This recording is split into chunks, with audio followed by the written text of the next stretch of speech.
Hello, this is Victor Davis Hanson for the Daily Signal. We're now beginning the seventh week of military operations against Iran. They're in a lull now during a negotiation, but the war continues. And if you look at Iran, it's a very strange situation because its command and control have been decapitated. Its military has been I guess you'd call it inert. There is no air force. There's only PT boats left of its navy. Its army is of no use since this is an air war. Its nuclear military industrial complex has been bombed to smithereens. It's probably lost $500 billion in a half-century-long investment in military hardware and military industries at the expense of a very restive population. So what was it thinking? How did it get in itself in this place? What happened to it? Well, it had a expansive view of itself, an inflated view. Why?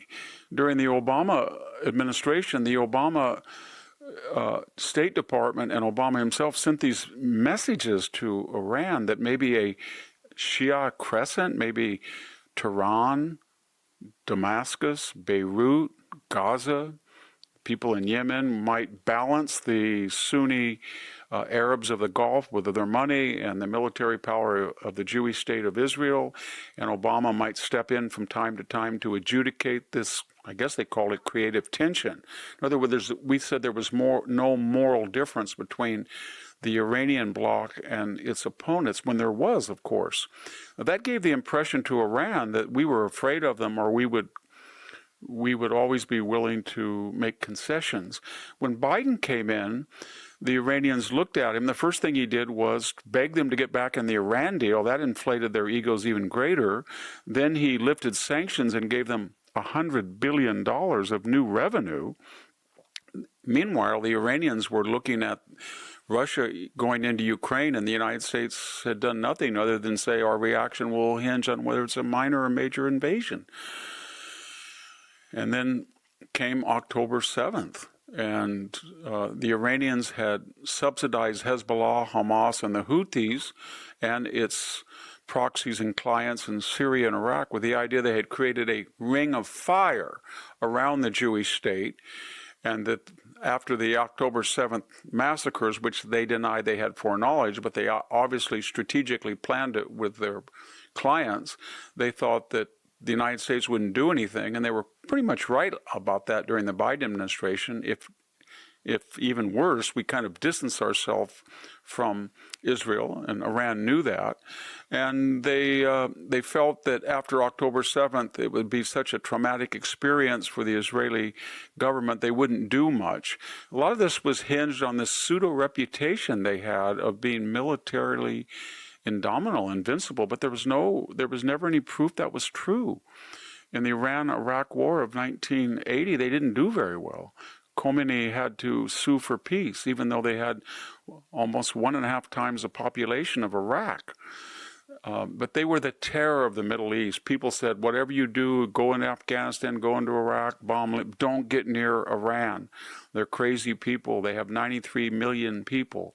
They're the second largest country in the Middle East by population. They're the second largest by area. They're just dangerous people.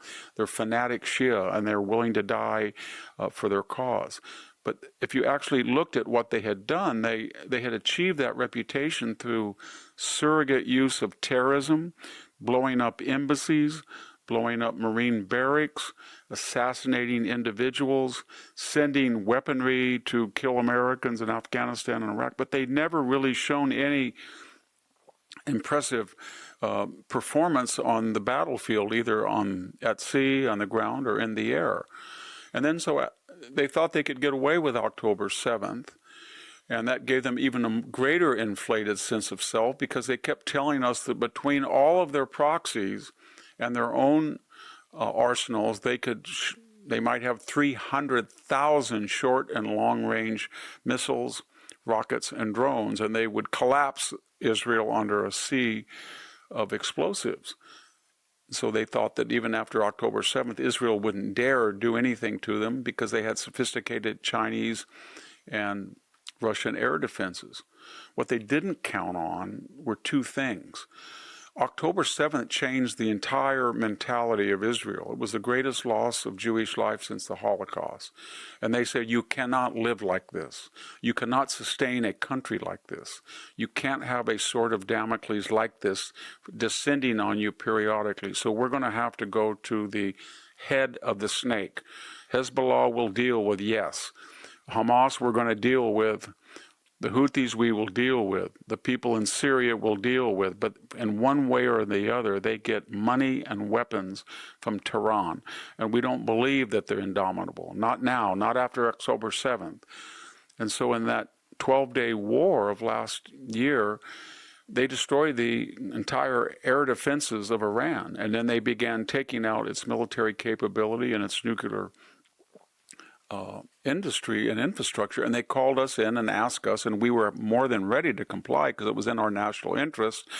And in about 25 or 30 hours, we blew up their nuclear facilities. We thought that might be the end. They got the message, but of course they didn't. Their proxies began to shoot missiles again. They began to, from our intelligence, resume work on their nuclear facilities and nuclear proliferation trajectory, and so the United States entered negotiations again with them. And like all negotiations with the Iranians, they're drawn out, they're meant to delay while they rearm, or they enrich more uranium, or they sick their terrorist appurtenances on Israel or on individuals in the West as terrorist attacks. But they didn't, again, count on that Donald Trump doesn't care and Benjamin Netanyahu doesn't care. And so they resumed the war, and now we're speaking as we go into the seventh week. All of its assets are destroyed. It's losing $400 million plus a day in lost revenue by the U.S. blockade. It has no cards to play, and all it can hope is that someone will call off the United States. And we'll talk about that in a later video. Who are those somethings or somebodies that might save Iran at the 11th hour? Because it will not be able to save itself if the United States decides to take out its bridges, take out its electrical generation capability, and force it back to the negotiating table, not to negotiate, but to submit to terms. Thank you very much. This is Victor Davis Hanson for the Daily Signal. Thank you for tuning in to the Daily Signal. Please like, share, and subscribe to be notified for more content like this. You can also check out my own website at victorhanson.com and subscribe for exclusive features in addition.